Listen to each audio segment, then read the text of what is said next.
वृन्दस्य ज्ञानमुपशालय तस्मै श्रीगुरवे नमः।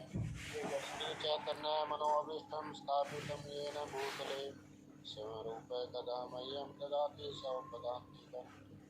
वन्देऽहं श्रीगुरु श्रीयुक्तकमलं श्रीगुरून् वैष्णवान् श्रीरूपं सागरजातं सहगणरघुनाथं तं सजीवम् साद्वैतं सावधूतं परिजनसहितं कृष्णचैतन्यदेवं श्रीराधाकृष्णपादान् सहगणललिता श्रीविशाखान्वितं हे कृष्ण करुणा सिंधु दीनबन्धो जगत्पते गोपेश गोपीकान्त राधाकान्त नमोस्तुते तप्तकाञ्चन गौरांगी श्रीराधे वृन्दावनेश्वरी वृषभानुसुते देवी प्रणमामि हरिप्रिये वाञ्छाकल्पतरुभ्यश्च कृपा सिन्धुभ्यः च पतितानां पावनेभ्यो वैष्णवेभ्यो नमो नमः। जय श्री कृष्ण चैतन्य प्रभु नित्यानंद श्री अद्वैत गदाधर श्रीवासादि गौर भक्तवृंद। हरे कृष्णा कृष्णा कृष्णा हरे हरे, हरे राम राम राम हरे हरे। हरे कृष्णा कृष्णा कृष्णा हरे हरे, हरे राम राम राम हरे हरे। हरे कृष्णा कृष्णा कृष्णा हरे हरे, हरे राम राम राम हरे हरे। नमः विष्णुपदाय कृष्णप्रेष्ठाय भूतले श्रीमते भक्ति वेदांत स्वामिनि के नामने नमस्ते सारस्वते देवे गौरवाणी प्रचारणे निर्विशेष शून्यवादी पाश्चात्य देशतारिणे। हरे कृष्णा माता जी सभी भक्तों को धन्यवाद जी। गुंजन माता जी कुछ कहना चाहती थी, बेटा बोलिए। हरे कृष्णा। तीसरे अध्याय में हमें भगवान कृष्ण अर्जुन को क्या बता रहे हैं कि कर्म से विमुख होकर भी तुम्हें छुटकारा नहीं मिलेगा। तुम सोच रहे हो कर्म से विमुख हो तो कर्म फल से छुटकारा मिल जाएगा, ना संन्यास लेने से। ये बातें बहुत इंपॉर्टेंट है हमारे लिए, हमें इसको समझना पड़ता है। कोई व्यक्ति कहता है मैं कर्म नहीं करूंगा तो कर्म के बंधन में नहीं बंधूंगा, चलो मैं कर्म नहीं करता, लेकिन फिर भी कर्म फल में वो बंधेगा ही, उसने अपनी ड्यूटी डिसाइड की वो नहीं की इसीलिए। या फिर कोई कहता चलो मैं संन्यास ही ले लेता हूँ, लेकिन संन्यास से भी सिद्धि प्राप्त, सिद्धि माने संसिद्धि हरि तोषणा, तुम हरि को तुष्ट नहीं कर पाओगे इस प्रकार से संन्यास लेने से, है ना। तो इस प्रकार से कर्म तो तुम्हें करना ही करना पड़ेगा, तुम्हें विवश होकर करना पड़ेगा, जैसे तुम्हारे गुण है उस हिसाब से। और इसका फिर मिथ्याचारी के बारे में बताया कि मिथ्याचारी क्या करता है, बाहर से पहनावा भक्त करता है लेकिन मन में वो इंद्रिय का चिंतन करता है। दूसरा व्यक्ति जो है कोई निष्ठावान व्यक्ति क्या करता है, कर्म इंद्रिय को वश में करने का प्रयास भी करता है, और जहाँ है अपने सारे कार्य को करता हुआ भगवान के लिए कार्य वो करता है, तो वह अच्छा है। सड़क पर झाड़ू लगाने वाला व्यक्ति कम से कम मिथ्याचारी तो नहीं, और झाड़ू लगाते लगाते भगवान के नाम का चिंतन कर रहा, तो वो उससे ज्यादा अच्छा है। तो कर्म ना करने से कर्म करना अच्छा है, कर्म तो करना ही पड़ेगा। फिर भगवान बता रहे कि तुम क्या, कर्म तो सबको करना पड़ता है। सारे देवी देवता भी आपस में, भगवान ने सिस्टम सारा इस प्रकार से बनाया है कि हमारे लिए बहुत सारे यज्ञ डिसाइड किया, यज्ञ करेंगे तो फिर हमें देवी देवता सारी चीजें जो हमें चाहिए भौतिक संसार में रहने के लिए, वायु चाहिए, जल अग्नि पानी सब कुछ हमें वो प्रोवाइड कराएंगे। अगर हम देवी देवता से सब कुछ ले लेते हैं लेकिन हम उनको कुछ ऑफर नहीं करते तो हम क्या कर रहे हैं, पाप। उपहारों को तो ले लिया लेकिन हम उसको क्या कर रहे हैं, नहीं दे तो पाप।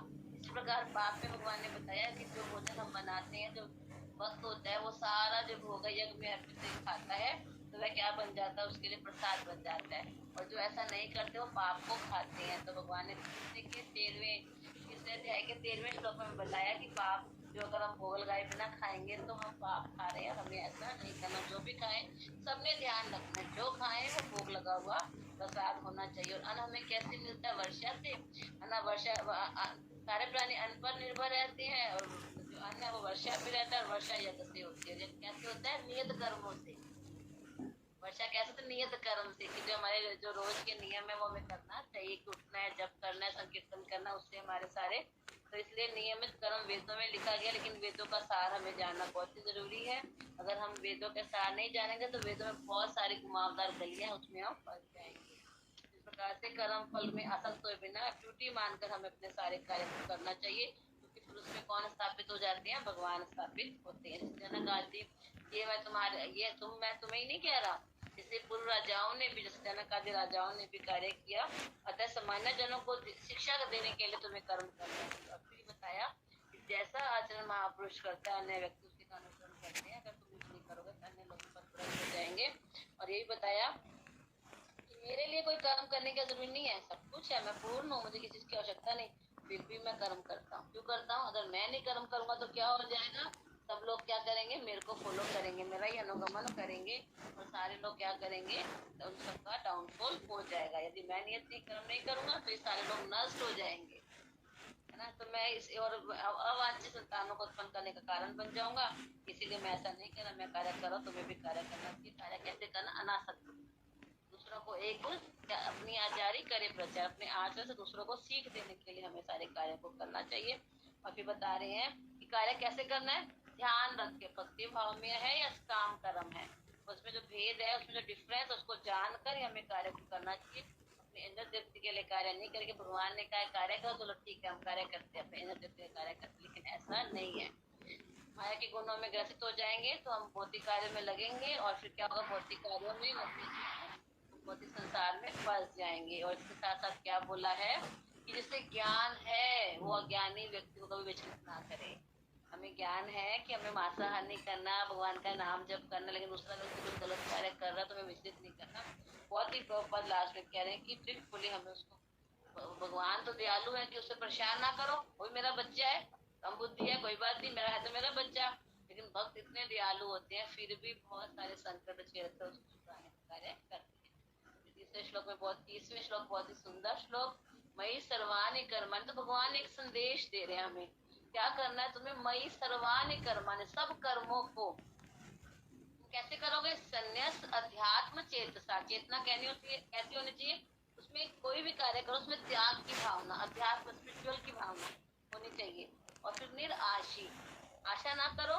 निर्ममो, अपना अपने आप को बॉस मत मानो, स्वामित्व ना मानो। भूत्वा युद्धस्व विगत ज्वारा, की आलस को त्याग कर खड़े होकर युद्ध करो। हमें सारे कार्य कैसे करने हैं? मैं बॉस नहीं हूँ, कभी फल की आशा नहीं करनी, और भगवान में अपनी चेतना को लगा के संन्यास अध्यात्म चेतना, सारे कर्म भगवान को अर्पित करते हुए जब हम कर्म करेंगे तो फिर अर्जुन को बताया भगवान के युद्ध करो। हम आश्रम में रहकर छोटे छोटे युद्ध करते रहते हैं, हर पल युद्ध चलते रहते हैं, पदम पदम यथ विपदाम, विपदा आती रहती है युद्ध के रूप में। तो हम इस श्लोक को हमेशा याद रखना है, मेरे जो सारे कर्म कृष्ण के लिए हो, मेरी चेतना आध्यात्मिक होनी चाहिए, मैं बॉस नहीं हूँ, मुझे कोई आशा नहीं इस कर्म को कर। हम बच्चों को पालते हैं, पढ़ाते हैं कि नहीं बच्चे बड़े होकर मेरा कहना मानेंगे, मेरा ये करेंगे, है ना। तो वो आशा की भावना हो गई, फिर हम कहते हैं मैंने तुम्हारे लिए ये किया, तुम मेरे लिए ये करो, ये बॉस की भावना हो गई, तो हम ये सब कार्य करेंगे। ठीक है, अभी करते समय श्लोक पे शुरू करते हैं। ठाकुर जी से, प्रभुपाद से, गुरु महाराज से सबसे कृपा की याचना करते हैं कि कृपा करें। आपने यह ज्ञान अर्जुन को दिया, अर्जुन के सारे संशय खत्म हो गए, आप हमको भी कृपा करें। प्रभुपाद इतना सुंदर हमें ज्ञान तात्पर्यों के माध्यम से दिया है, ये ज्ञान हमारे हृदय में बैठे, भगवत गीता के ज्ञान को हम अपने जीवन में करें। की प्रार्थना करते थे वैष्णवों से, और आप सब भक्तों से भी हम कृपा की याचना करते हैं कि प्रभुपाद ने जो कहा है उसे हम समझकर एटलीस्ट हम सब आपस में चर्चा करें। 31वां श्लोक, ये मे मतम इदम नित्यम अनुतिष्ठन्ति मानवा श्रद्धान्वन्तो अनुसूयन्तो मुच्यते ते अपि कर्मभिः। भगवान अर्जुन को एक बता रहे हैं कि जो व्यक्ति की, अगर भगवान ने क्या बोला? मई सर्वाणि कर्माणि, इस श्लोक को बोला तो भगवान कहते हैं कि जो मेरे उपदेशों को, मेरे आदेशों के अनुसार अपनी ड्यूटीज को पूरा करते हैं और ईर्ष्या रहित होकर इस उपदेश का श्रद्धा पूर्वक पालन करते हैं, वे काम कर्मों के बंधन से मुक्त हो जाते हैं। कि भगवान ने जो हमें समझाया है, अगर हम उसमें श्रद्धा रखेंगे और ईर्ष्या नहीं करेंगे, कि भगवान तो अपने को ही, अपने कर्म, हमारे सारे कर्म भगवान अपने को अर्पित करने को बोल रहे हैं, क्यों बोल रहे हैं भाई भगवान ऐसा, हम तो नहीं करेंगे, तो फिर इसमें ईर्ष्या भाव भगवान से आ जाता है। भगवान अपने आप को सर्वोपरि क्यों बोलते? सर्वोपरि है वो, सर्वोपरि है वो, सुप्रीम कंट्रोलर है। तो भगवान कह रहे हैं कि जो व्यक्ति मेरे, जो मैंने तुम्हें आदेश दिया है मई सर्वाणि कर्माणि वाला, तो उस आदेश को श्रद्धा पूर्वक सुनोगे और अपने कर्तव्यों का पालन करोगे तो तुम कर्मों के बंधन में नहीं बंधोगे। हम कर्मों के बंधन में ना बंधे, सबसे बड़ा लक्ष्य हमारा यही है। तो इसमें बता रहे हैं भगवान कृष्ण का उपदेश का सभी वेदों का सार है, शाश्वत सत्य है। तो जो भगवान में श्रद्धा नहीं रखते, वे काम कर्मों में से कभी मुक्त नहीं हो पाते, बारी बारी जन्म मृत्यु के चक्कर में फंस जाते हैं। तो हम सबके लिए संदेश फिर दे रहे हैं प्रभुपाद कि सामान्य पुरुष भगवान के नियमों में दृढ़ विश्वास करके कर्म के नियमों से मुक्त हो जाता है कि भले ही हम शुरू में इन नियमों का अच्छे से पालन ना करें। मानो हमने एक दिन में बहुत सारे कर्म किए, हमें 2-3 कर्म को करते करते भगवान याद आए, हमने भगवान को अर्पित किया, महामंत्र करके उस कार्य को किया, है ना, अपने आप को बॉस नहीं माना, कोई कर्म फल की इच्छा नहीं करी, तो ठीक है। लेकिन बाकी तो शुरू में हमें इस आदेश को चाहिए पूर्णतः पालन ना करें, लेकिन मनुष्य को इस नियम से रुष्ट नहीं होना चाहिए। मतलब इस नियम को जहाँ तक हो सके हमें इसे पूर्ण करना चाहिए। तो इस श्लोक को हम रोज रिपीट करेंगे अपने माइंड में, इसके मीनिंग को, कि इसका अर्थ क्या है। भगवान ने हमें कहा है कि तुम सारे कार्य मुझे अर्पित करते हुए बिना फल की इच्छा से, बिना बोझ बने हुए और अपनी चेतना को संन्यास अध्यात्म चेतना समझ में लगाकर जो तुम कर्म करोगे, कर्मों के बंधन में नहीं फंसोगे। तो क्या है, आलस मत करो, खड़े होकर युद्ध करो।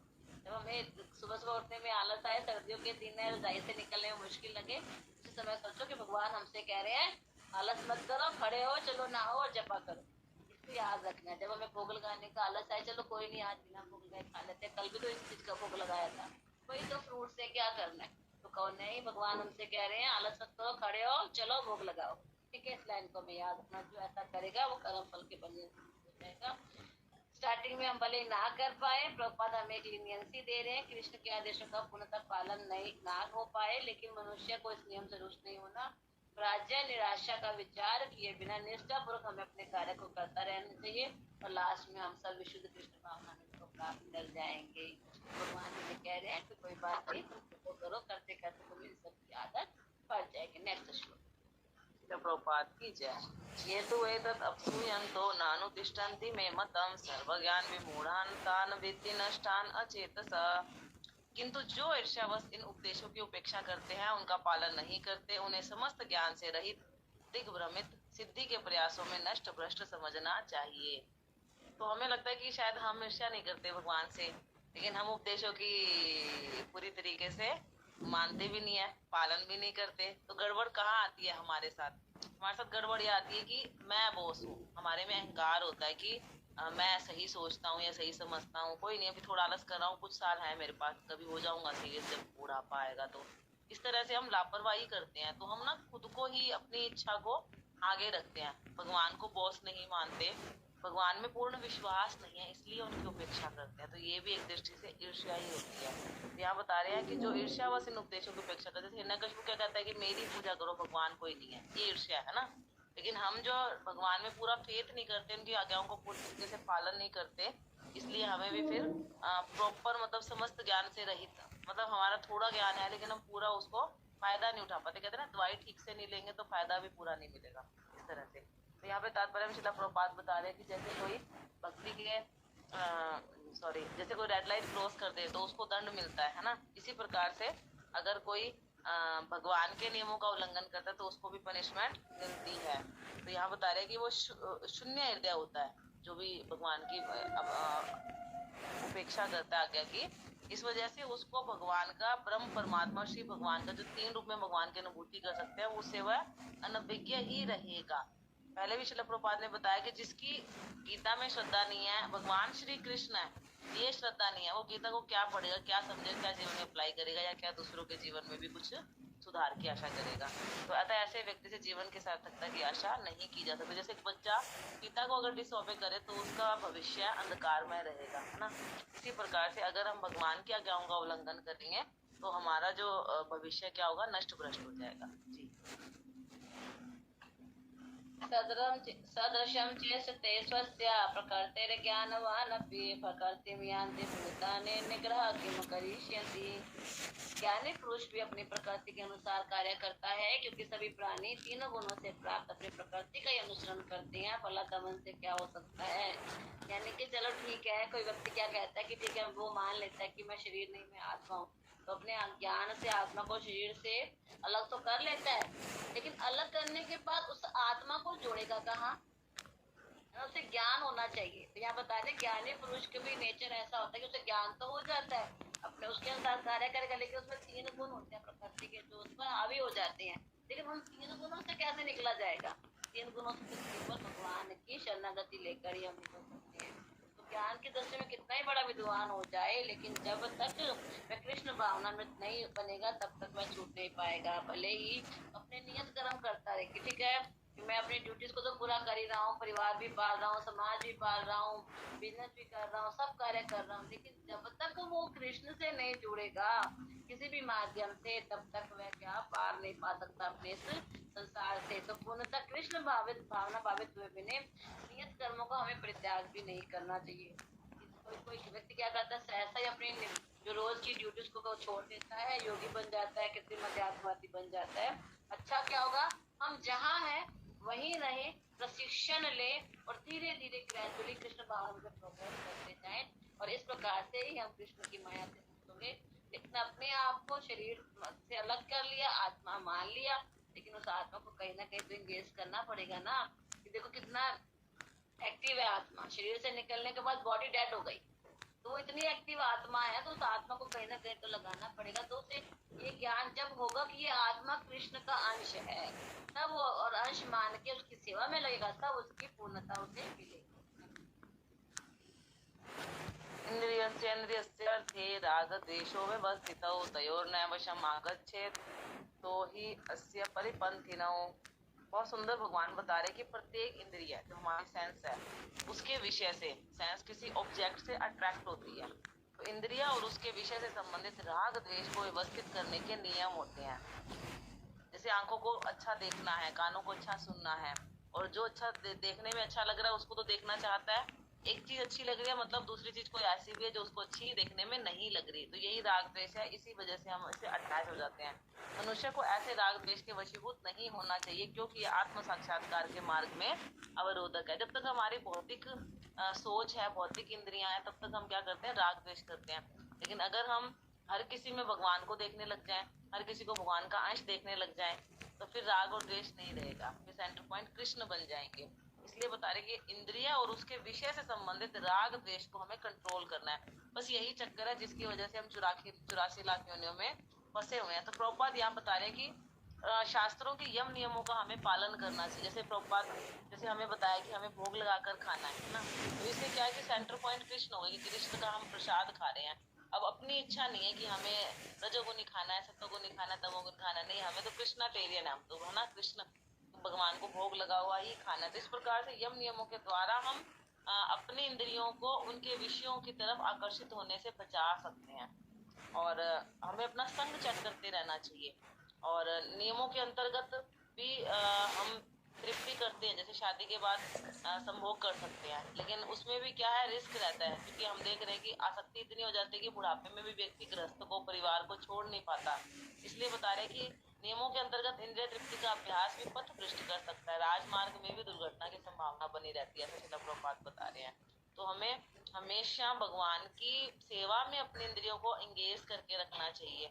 जैसे इस भगवत गीता के फ्रंट में प्रभुपाद ने ये चित्र जानबूझ के बनाया कि हमारे सेंसेस के जो लगाम है वो भगवान के हाथों में होना चाहिए, है ना। तो हर हमारी इंद्रिया सिर्फ भगवान की तरफ ही भागनी चाहिए। इस संसार में राग और द्वेष से उसको ऊपर उठाने का प्रयास करना चाहिए, भगवान की सेवा में लगकर ये स्वतः हो जाएंगे, और इस प्रकार से यहाँ पर हमारी विरक्ति हो जाएगी और कृष्णा से हम अटैच हो जाएंगे। हमें राग और द्वेष को भी समझना चाहिए। राग का मतलब क्या है, अटैचमेंट, है ना। हमें पहले से अटैचमेंट है, बट क्या था कि मुझे तो अटैचमेंट भगवान की सेवा करने से है। तो जो अटैचमेंट शास्त्रों में हमारे लिए वैलिड है वो अच्छी है। अटैचमेंट का मतलब, राग का मतलब क्या, जो चीज हमें अच्छी लगती है, तो कोई अच्छी चीज भी अच्छी लग सकती है, कभी कोई बुरी चीज भी अच्छी लग सकती है। तो हमें शास्त्रों से देखना है कि मेरा किस चीज के प्रति राग हो, किस चीज से द्वेष हो। द्वेष का मतलब जो हमें अच्छी नहीं लगती, अब द्वेष किस चीज से अच्छा है कि हम मांसाहार ना करें, नशा नहीं करें, अपने टाइम को वेस्ट ना करें। तो यहाँ बता रहे क्या अच्छा लग रहा है, क्या नहीं लग रहा, हमें उस पर ध्यान देना है। और वो कैसे, उसका कौन बताएगा हमें, शास्त्र, गुरु साधु शास्त्र। तो हमेशा शास्त्रों में हमें क्या बताया कि क्या इसका अनुकूल से संकल्प, प्रतिकूल से वर्जन। कुछ ग्रहण भी करना है, कुछ छोड़ना भी है। ग्रहण किसको करना, छोड़ना है, जिससे राग करना चाहिए वास्तव में कृष्ण के भक्तों से, भगवान की सेवा से, शास्त्रों से, रीडिंग से। और छोड़ना किसको है, गलत व्यक्तियों के संग को छोड़ना है, समय बर्बाद नहीं करना, इसको छोड़ना है, और नशा मांसाहार आदि 4 नियमों को हमें छोड़ना है। 35वां श्लोक, श्रियाण स्वधर्मो विगुणात् परधर्मात् स्वनुतिष्ठतात् स्वधर्मे निधनं श्रेयः पर धर्मो भयावह। अपने नियत कर्मों को दोषपूर्ण ढंग से संपन्न करना भी अन्य के कर्मों को अच्छी प्रकार करने से श्रेष्ठ है। प्रिय कर्मों को करते हुए मरना प्राय कर्मों में लगने से ज्यादा अच्छा है, क्योंकि अन्य किसी के मार्ग का अनुसरण करना भयावह हो सकता है। तो मनुष्य को क्या चाहिए कि जो उसकी रेगुलर ड्यूटीज है वो करे। मान लो कोई व्यक्ति क्या है, उसका उसमें गुण तो है रजोगुणी, और वो कह दे कि नहीं मैं तो सबको गीता जी का पाठ पढ़ाऊंगा, मैं सबको रीडिंग कराऊंगा, लेकिन वो क्या हो जाएगा, उसका स्वभाव क्या रजोगुणी है, वो काम करना चाहता है, शांति से बैठ ही नहीं पाएगा। तो वो क्या होगा, ना तो अपना काम अच्छे से कर पाएगा ना दूसरों का। इस प्रकार से भौतिक दृष्टि जो नियत कर्म है हमें वही करना चाहिए। मनुष्य प्रकृति के गुणों के वशीभूत होकर उसे अपने विशेष अवस्था के अनुसार से सारे कार्य को करना चाहिए, जब तक कि वो कान तक ना आ जाए, शुद्ध सतगुणी ना बन जाए, जब तक कि वो भक्ति करते हुए अपने आप को सुधार ना ले। सतगुणी ब्राह्मण को कहे कि तू जाकर, कहता मुझे युद्ध करना अच्छा लगता है, लेकिन जब वो खड़ा होकर युद्ध करे उसे कुछ पता ही नहीं, वो इतना इतना नरसन हार देकर घबरा जाएगा, वो रोने लग जाएगा, परेशान हो जाएगा। तो यही बताया गया है कि हर व्यक्ति को एकाएक अपने अपनी कर्मों को नहीं छोड़ना जब तक कि वह अपने हृदय को स्वच्छ नहीं कर लेता। जब मनुष्य प्रकृति के तीनों गुणों को लांग कर भगवान की सेवा में पूर्ण रूप से लग जाता है, तब ऐसा करता है। जैसे प्रभुपाद उदाहरण दे विश्वामित्र, कौन थे, क्षत्रिय थे लेकिन बाद में ब्राह्मण बन गए। परशुराम जी पहले ब्राह्मण थे, बाद में वो क्षत्रिय बन गए, क्योंकि उन्होंने ब्रह्म की अवस्था को प्राप्त कर लिया, उन्होंने पूरा अपने आप पे कंट्रोल कर लिया, तो ब्रह्म से होने का ऐसा कर सके। लेकिन जब तक कोई भौतिक स्तर पर उसे इस प्रकार से अपने स्वधर्म को, अपने नियत कर्म को चेंज नहीं करना चाहिए। नियत कर्म करते करते वो मर जाएगा तो ऊंचे लोगों में घुस जाएगा। भगवान कहेंगे हाँ मैंने गृहस्थ आश्रम में जो कार्य दिए थे उसने सारे कार्य किए, तुम्हारे ऊंचे लोगों में गमन। ठीक है, लश्कर। हरि बोल। तो यहाँ भक्ति वैष्णव महाराज ने ये भी बताया था कि जैसे हम दूसरे की कॉपी करते हैं ना, तो हमें भय रहता है मन में कि हाँ मैं चोरी कर रहा हूँ, मतलब कपटी भी हो जाते हैं अगर हम दूसरे की चीज को कॉपी करना चाहते हैं। जैसे कि अर्जुन जब सुभद्रा का हरण करने गए तो साधु वेश में गए, तो उनको बलराम जी का भय ही बना रहा कि बलराम जी कहीं मुझे पकड़ ना ले, मेरी चोरी पकड़ ना ले। इस तरह से बताया महाराज ने कि दूसरे को अगर हम फॉलो करना चाहते हैं ना तो नहीं कर सकते, वो कपट होता है। हमें अपना जिस परिस्थिति में भगवान ने हमें दिया उसी में रहना चाहिए, और हमें अपना साइकोफिजिकल नेचर समझ के उसके अकॉर्डिंग अपने साइकोफिजिकल नेचर को भगवान की सेवा में लगाना चाहिए। उससे फिर हम ना नेचुरली ग्रोथ करते हैं और हमें कंफर्टेबल लगता है, ये चीज हमारे लिए सुटेबल होती है। नेक्स्ट श्लोक है अर्जुन उवाच अथा केन प्रयुक्तो अयम पापम चरति पुरुष इच्छन अभिवाषणया बलात् इव नियोजिता। अर्जुन ने कहा हे वृष्णिवंशी, मनुष्य न चाहते हुए भी पाप कर्मों के लिए प्रेरित क्यों होता है? ऐसा लगता है कि उसे बलपूर्वक उनमें लगाया जा रहा हो। तो इनडायरेक्टली जैसे यहाँ अर्जुन क्या कहना चाह रहे हैं कि मैं पाप नहीं करना चाह रहा और युद्ध करने की मजबूरी आ गई है, तो मुझे बलपूर्वक युद्ध में लगाया जा रहा है। ऐसा क्यों होता है? मनुष्य चाहता नहीं है लेकिन फिर भी इसमें होता है, और कहीं ना कहीं उसको ऐसा भी लग रहा है कि भगवान मुझसे युद्ध करवाना चाह रहे हैं। तो भगवान आप मुझसे युद्ध क्यों करवाना चाह रहे हो? आप तो वृष्णिवंशी हो, आप तो रक्षा करने वाले हो सबकी। तो यहाँ पे तात्पर्य में श्रील प्रभुपाद बता रहे हैं कि माया के संसर्ग में हम लंबे टाइम तक रहते हैं, इसलिए हमारे अंदर वो गुण विकसित हो जाते हैं, विकृति आ जाती है, और इस वजह से। लेकिन लास्ट में प्रभुपाद बता रहे कि ये पाप कर्म अंतर्यामी परमात्मा के द्वारा प्रेरित नहीं होते। इसके बहुत सारे कारण है जो अगले श्लोक में भगवान बताएंगे। हरि बोल। आपका माइक म्यूट है। हरे कृष्णा हरे कृष्णा।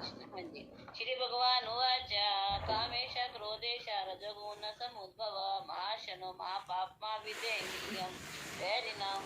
तो अर्जुन ने पूछा क्यों हम पाप कर्मों में लिप्त हो जाते हैं, ना चाहते हुए भी, चाहते नहीं है फिर भी लिप्त हो जाते हैं, ऐसा क्यों होता है? भगवान ने क्या कहा, हे अर्जुन इसका कारण रजोगुण के संपर्क से उत्पन्न काम है। वही भगवान ने क्या कहा था पिछले श्लोक में कि प्रकृति के गुणों के हिसाब से तुम वो कार्य करोगे ही करोगे। तो हे अर्जुन इसका कारण रजोगुण के संपर्क में उत्पन्न काम है। काम से वो बाद में क्रोध का रूप धारण कर लेता है, जो इस संसार का सर्वभक्षी पापी शत्रु है। महाअश्ना महापापमा विधि एनम यह वैरिणम, महान शत्रु है ये। कौन कौन कौन है महान शत्रु? काम। काम क्यों आता है? रजोगुण की वजह से। रजोगुण की वजह से काम आता है। काम आएगा, काम लस्ट आएगी, पूरी नहीं होती तो गुस्सा आ जाता है, तो रजोगुण से और तमोगुण में गिर जाते हैं। काम पूरा नहीं होगा। काम कभी किसी का पूरा हुआ है? अग्नि में घी डालेंगे तो कभी अग्नि शांत होती है? खुजली करेंगे, खुजली आती है, खुजली करते रहे खुजली बढ़ती जाती है, तो गुस्सा आता है कि अरे ये क्या, खुजली कमी नहीं हो रही, तंग कर रही है, दर्द हो रहा है, उससे क्रोध आएगा। क्रोध किसका प्रतीक है? क्रोध है तमोगुण का। इस प्रकार से क्यों? क्योंकि हमने, हमारा स्वभाव क्या है कि हम कृष्ण के दास हैं, हमें कृष्ण से प्रेम कर रहे हैं, लेकिन हम प्रेम के जगह क्या कर रहे हैं? काम में बदल दिया। अपने सेंस को हम क्या कर रहे हैं? संतुष्ट करने का प्रयास करें भगवान के बदले। इस प्रकार से दूध है, दूध को थोड़ा सा इमली का टच करके वो दही बन जाता है ना। इसी प्रकार से काम में और प्रेम में थोड़ा सा फर्क है। प्रेम किया गोपियों ने कृष्ण से, ब्रजवासियों ने किया भगवान से। हर परिस्थिति में कृष्णा कृष्णा कृष्णा कृष्णा, सामने है तो भी कृष्णा, चला गया तो भी कृष्णा, गाय चलाने गया तब भी कृष्णा, मथुरा चले गए तब भी कृष्णा, हर जगह कृष्णा कृष्णा याद रहते थे। और हमें मेरी इंद्रिया तुष्ट हो जाए बस, मुझे और कुछ भी नहीं चाहिए। यहाँ प्रभुपाद बता रहे हैं कि सबसे बड़ा शत्रु काम है। काम है जो विश्व जीवात्मा को संसार में फंसाए रखता है। तो फंसे रहो, काम से भी क्रोध आता है, तो व्यक्ति को क्या करना चाहिए? काम से बचने के लिए उसे अपने आप को रजोगुण से तमोगुण में गिरने की बजाय रजोगुण से सत्वगुण में बनी डाल देंगे। जेल में अगर गलत बिहेव करेंगे तो और ज्यादा ज्यादा ज्यादा जेल से बाहर जाने के लिए हमें क्या करना पड़ेगा? अपने बिहेवियर को सुधारना पड़ेगा। तो हमें वहाँ पे जेलर काम करने को बोलेगा, हमें काम करना पड़ेगा टाइम से, उसकी वाहवाही लेनी पड़ेगी। तो यहाँ बता रहे हैं श्रील प्रभुपाद कि हमें अपने आप को तमोगुण में न गिनना, सत्वगुण में रखने का प्रयास करना चाहिए, तभी हम। और यह मनुष्य को क्रोध, और क्रोध को फिर कैसे शांत करेंगे? इसमें वही एग्जाम्पल दिया गया, हनुमान जी वाला भी, चैतन्य महाप्रभु वाला भी, अर्जुन वाला भी। भगवान ने अर्जुन से क्या कहा? तुम्हें गुस्सा आ रहा है ना, तो अपना ऐसा गुस्सा सेना के ऊपर उतारो, युद्ध करो, युद्ध में उतारो। इस प्रकार से मनुष्य को अपने जिज्ञासा करनी चाहिए। अगर हमें भगवान ने हमें स्वतंत्रता दी, स्वतंत्रता का हम दुरुपयोग करते हैं कि तुम्हें, हमें इंद्रियां दे दी, लेकिन इन इंद्रियों को भगवान की सेवा में लगाना है, लेकिन इन इंद्रियों से खुद को ही तुष्ट करने का प्रयास करने लग जाते हैं। मान लो हम कहीं गए, हमें बहुत सारा कुछ सामान मिल गया, इससे तुम कुछ बनाओ और बांट दो, लेकिन वो सामान क्या कर रहे हैं? हम अपने लिए यूज करने लग गए, तो कितनी बड़ी गलत बात है। ये बता रहे स्वतंत्रता का दुरुपयोग करके हम अपने इंद्रियों की सेवा करने लग जाते हैं, तो हम काम की चपेट में फंस जाते हैं। काम से गुस्सा है, गुस्से से हमारा बिल्कुल डाउनफॉल हो जाता है। इसलिए हमें क्या करना है कि हमें अपने काम और क्रोध को कृष्ण भावना में लगाना है। रजोगुण है, काम करना है, काम मतलब कुछ न कुछ चाहिए, तो हमें कृष्ण के लिए सेवा करके उसको सत्वगुण में चेंज करना है। धूम्रेण आवल्यते वैन यथा आदर्शो मलेन च यथा उल्बेन आवृतो गर्भस्तथा तेन इदम आवृतम। बहुत सुंदर श्लोक है। जिस तरह अग्नि धुएं से, दर्पण धूल से, भ्रूण गर्भाशय से आवृत रहता है, उसी प्रकार जीवात्मा इस काम की विभिन्न मात्राओं से आवृत रहता है। इसमें हमारी चेतना के ऊपर काम की, भोग इच्छाओं की लेयर्स बताई है। 3 लेयर्स है, थोड़ी पतली, फिर थोड़ी मोटी, फिर बहुत ज्यादा मोटी। जो कम पतली है, जो कम मोटी है, उसको भक्ति आश्रम वैष्णव महाराज कह रहे हैं, समझने के लिए हम इसको एग्जाम्पल से, पहली लेयर है वो सतोगुण की है, दूसरी रजोगुण की, तीसरी तमोगुण की है। पहली अग्नि धुएं से, इसको सतोगुण के इक्वल बताया, जो मनुष्य में होती है, जिसके अंदर सतोगुण है, वो शास्त्र, उपदेश, गुरु इनसे मिलते ही भक्ति करना शुरू कर देता है। सतोगुणी लोग जल्दी मतलब भक्ति शुरू कर देते हैं। तो इसके लिए उपमा धुएं से आवृत अग्नि के जैसे बताई है कि वहां पर अग्नि तो है लेकिन प्रेजेंट नहीं है, लेकिन जैसी चिंगारी लगेगी अग्नि लग जाएगी। दूसरा है दर्पण धूल से, ये पशु पक्षियों की चेतना होती है ना, इसको बताया महाराज ने, रजोगुण की तरह है। और ऐसी अगर चेतना हम मनुष्य जन्म में लेते हैं तो फिर हमें यम नियम के पालन करने पड़ते हैं। 16 माला जप करना है, कठोर नियम जब तब करेंगे, रगड़ रगड़ के हम भक्ति करेंगे, तब जाके मोटी परतें साफ होंगी और हम भक्ति करने को लगेंगे। और इसमें हाँ, पहले में तो प्रहलाद जी सुनकर ही भक्त बन गए थे। महाराज ने उसका एग्जाम्पल भी दिया था पहले वाले में, अग्नि धुएं से में। और ध्रुव महाराज को कठोर तपस्या करके भगवान को प्राप्त करना हुआ, इसको रजोगुण कह लो या दर्पण धूल से कह लो, इसका एग्जाम्पल कह सकते हैं। ये जस्ट समझने के लिए महाराज ने बताया था। थर्ड भ्रूण गर्भाशय से, ये और ज्यादा मोटी लेयर है, ये वृक्षों के समान है, शिला प्रभुपाद यहाँ बता रहे हैं। और इनमें काम की प्रबलता को देखते हुए उन्हें ऐसी योनि मिली है। जो वृक्षों के समान उनकी चेतना होती है, प्राय चेतना शून्य होती है, बहुत कम प्रतिशत चेतना होती है। तो फिर महाराज से प्रश्न पूछा था कि महाराज अगर ऐसे हम तमोगुनी या कोई और हो तो हम क्या करें? बोले प्रार्थना करो और प्रयास करो, उसके लिए हरे कृष्ण महामंत्र बोलो, उसको कृष्ण प्रसाद दो, उसको टाइम के ऊपर छोड़ दो। कितना सुंदर श्लोक महाराज ने डिस्क्राइब किया। महाराज के चैनल पे जाकर आप जब 3.38 को अलग से सुनोगे बहुत आनंद आएगा, वरना एक श्लोक में कितनी बार पढ़ती थी मुझे कभी समझ नहीं आता था, अभी भी थोड़ा समझ में आया। जी आगे बढ़ते हैं। ठीक है, सबको समझ में आया। हमें देखना है कि मेरे कितने धुएं को, तो थोड़ा सा फूंक मारो, अग्नि निकल गई। ठीक है, दर्पण को कई बार साफ करना पड़ेगा। तो हम दर्पण के समान है, तो हमें बहुत सारी साधना करनी पड़ेगी। और गर्भाशय में बच्चा क्या करता है, बिल्कुल हिल डुल नहीं पाता, बहुत ही असहाय अवस्था, और फिर जन्म के बाद भी कष्ट, फिर और कष्ट, तो वो बहुत ही विकृत अवस्था। अगर हम उसमें है तो हमें क्या करना है, दूसरों की कृपा लेनी है। हम व्यक्ति को थर्ड में महाराज ने नल कुबेर मणिग्रीव का एग्जाम्पल बताया था। हरी बोल है कि उनको वृक्ष बनाया था ना भगवान ने, वो नारद जी ने श्राप देके, तो भगवान की जब कृपा हुई तब वो तरे। बिल्कुल बिल्कुल ठीक है, सबने देखना है, इसमें वर्क करना है कि हमारी स्थिति क्या है, उस हिसाब से फटाफट उठकर युद्धस्व विगत ज्वर, आलस नहीं करना, उठना है और फटाफट इन कार्यों में लग जाना है।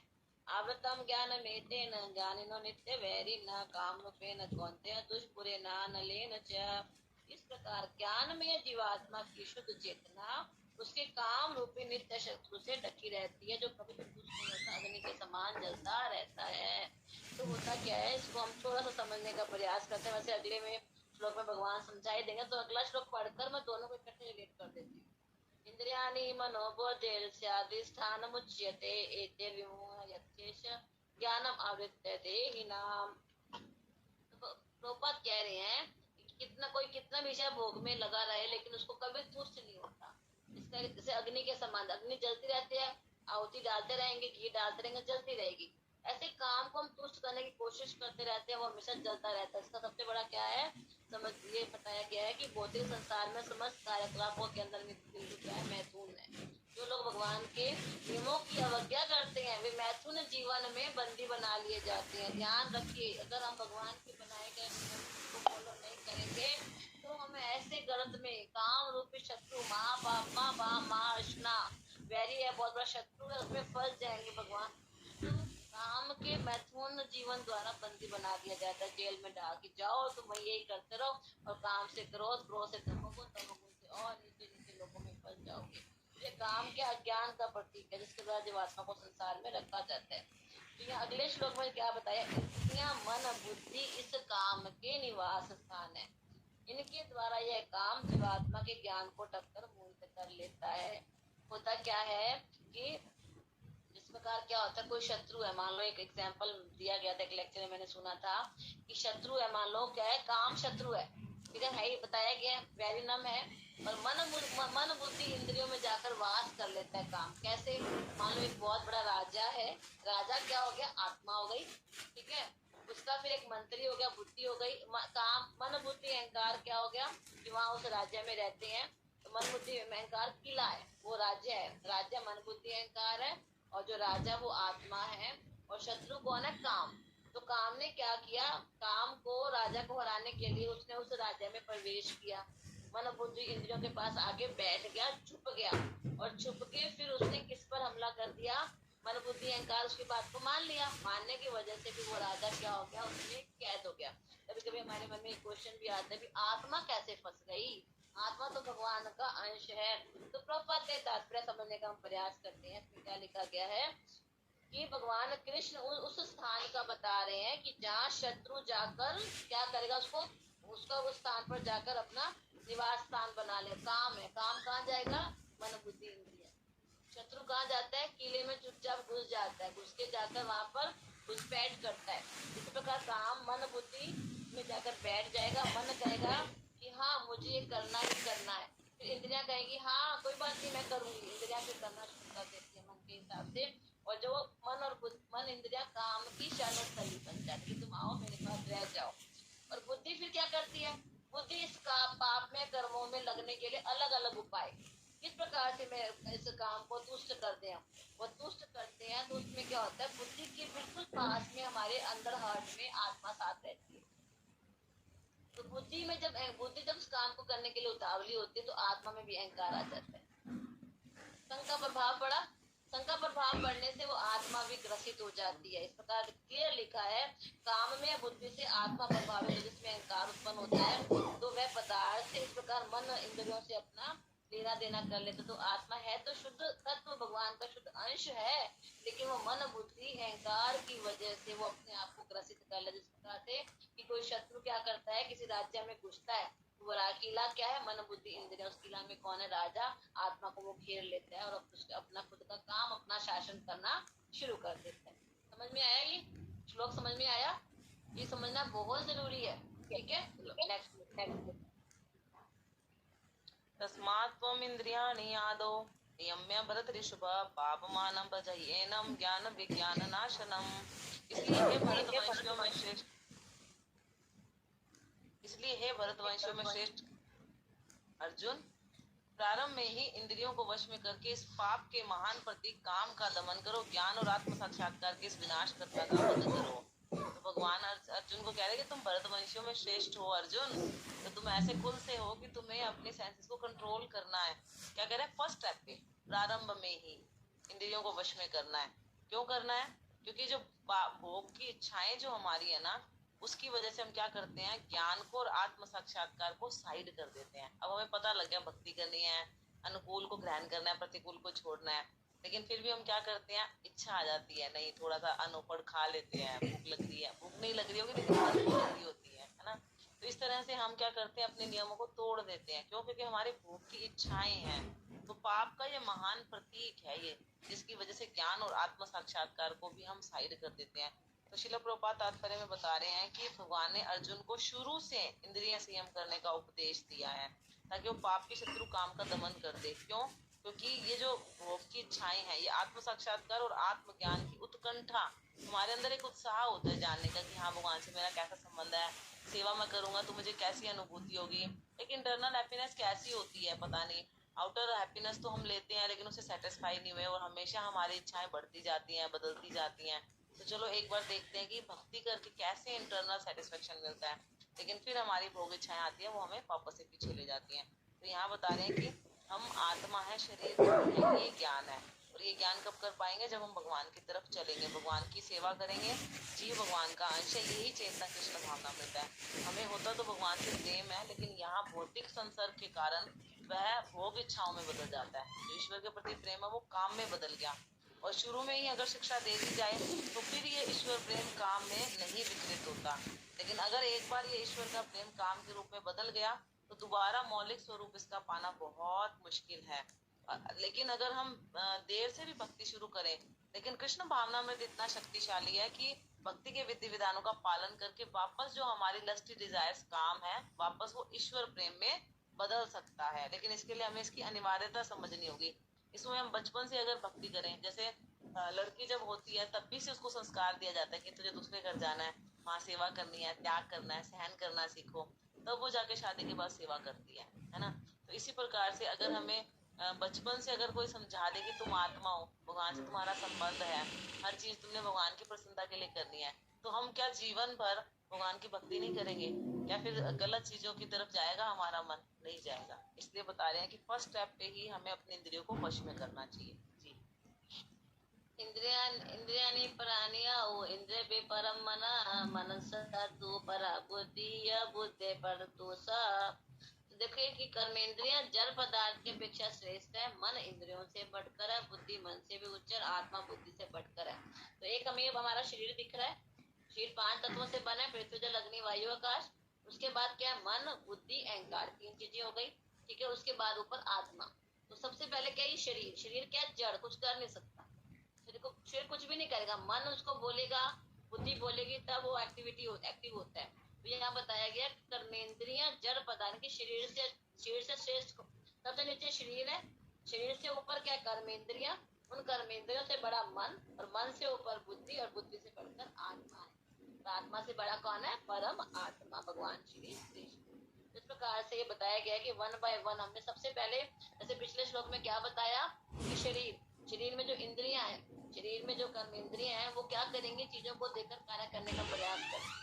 तो शुरू से ही, जैसे माता जी बता रही थी, शुरू से ही हमें क्या करना है, अपने इंद्रियों को कंट्रोल करना है, हमें पता होना चाहिए हमें क्या कार्य करना है, क्या कार्य नहीं करना है। तो मनुष्य को क्या चाहिए, सबसे बड़ा कौन है, बुद्धि है ना, आत्मा है, आत्मा के निकट में बुद्धि रहती है। तो आत्मा कौन है, शुद्ध है। तो आत्मा शुद्ध है, तो बुद्धि अगर आत्मा को देखेगी, हमसे अपने से ऊपर अपने लीडर को देखना चाहिए। तो बुद्धि क्या करेगी, आत्मा को देखेगी, आत्मा भगवान का अंश है और इसको भगवान की सेवा में लगना है। तो बुद्धि सही चलेगी, बुद्धि सही चलेगी तो फिर उसके नीचे क्या आ गया, मन, मन के बाद में इंद्रियां, सब एक लाइन में सारा कार्य सही होता जाएगा। यह श्रील प्रभुपाद बता रहे हैं कि इंद्रिय विषय इंद्रियों से श्रेष्ठ है, मन इंद्रिय विषय से श्रेष्ठ है। तो मन में क्या करना है, हमेशा भगवान की सेवा में लगा कर रखना है।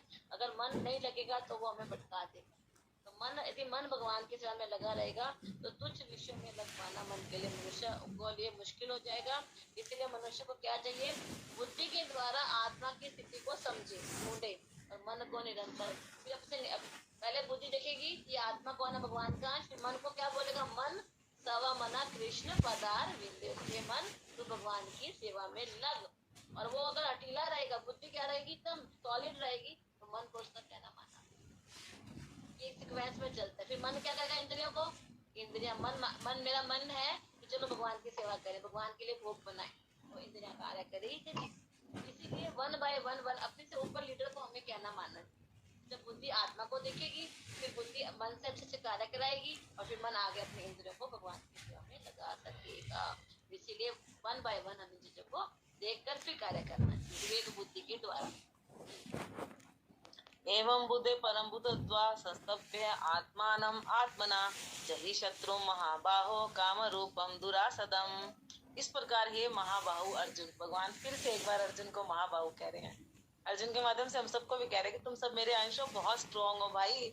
ऐसे मत समझो कि हम लुचर पुचर हैं या कागजी पहलवान। जैसे हम अपने बच्चे को नहीं कहते बेटा तू इतना कमजोर नहीं है, तू मेरा बेटा है, मैंने तो अपना दूध पिलाया, स्ट्रॉन्ग बन, है ना। ऐसे ही भगवान हमसे कह रहे हैं महाबाहु कि तुम बहुत शक्तिशाली हो, जो चाहो दृढ़ता से भक्ति में आगे बढ़कर मेरे धाम आ सकते हो।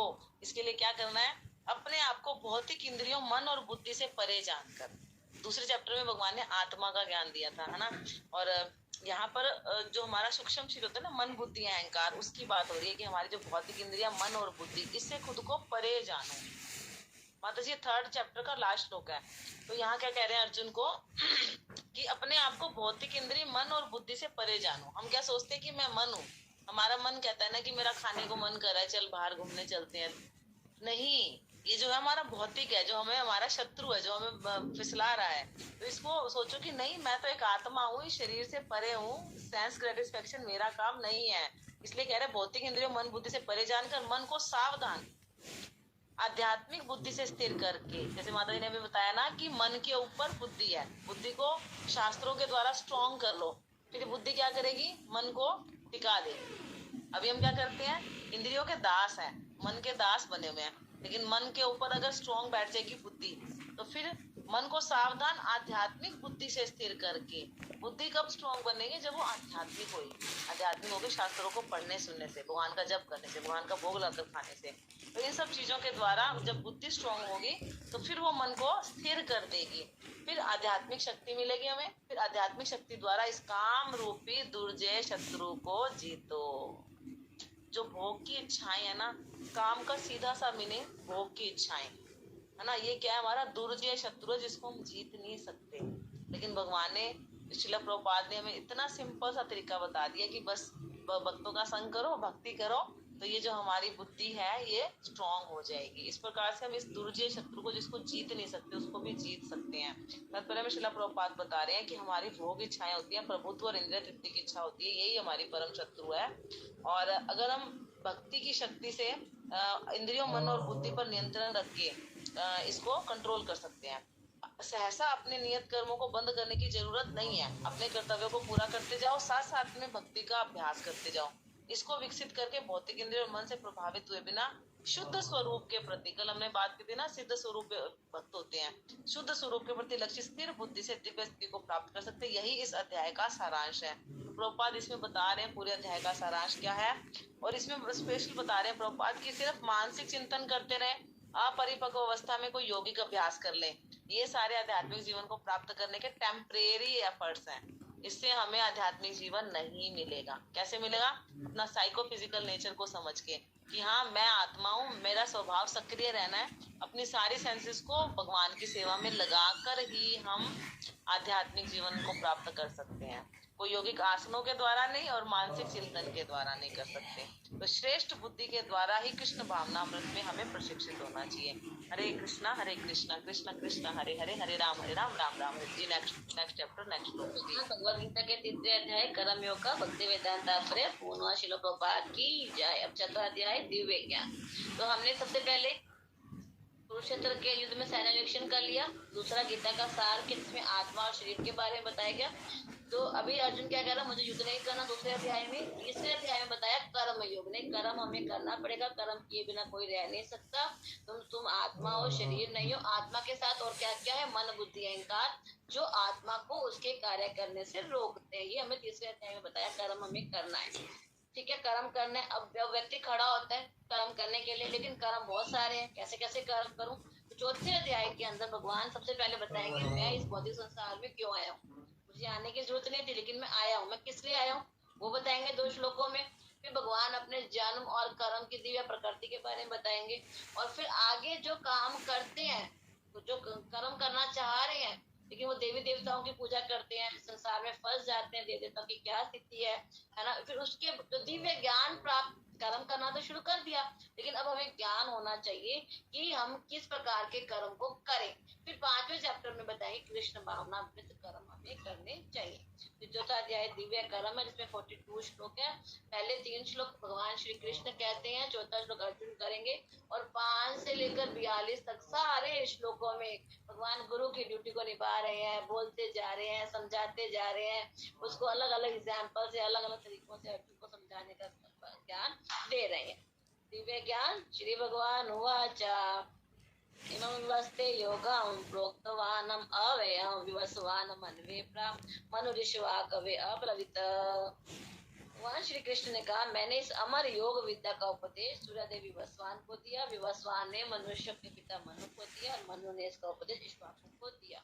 तो अर्जुन से कह रहे हैं कि तुम्हें जो मैं ज्ञान दे रहा हूँ कोई नया ज्ञान नहीं है। इससे पहले भी मैंने सूर्यदेव विवस्वान को दिया, विवस्वान ने मनु अपने पुत्र मनु को दिया, जो है मनु ने अपने पुत्र इक्ष्वाकु को दिया। इस प्रकार से ज्ञान बढ़ता गया। तो समस्त यहाँ बताया गया है कि जो ये ज्ञान दिया गया था पहले किसके लिए था? राज ऋषियों के लिए था।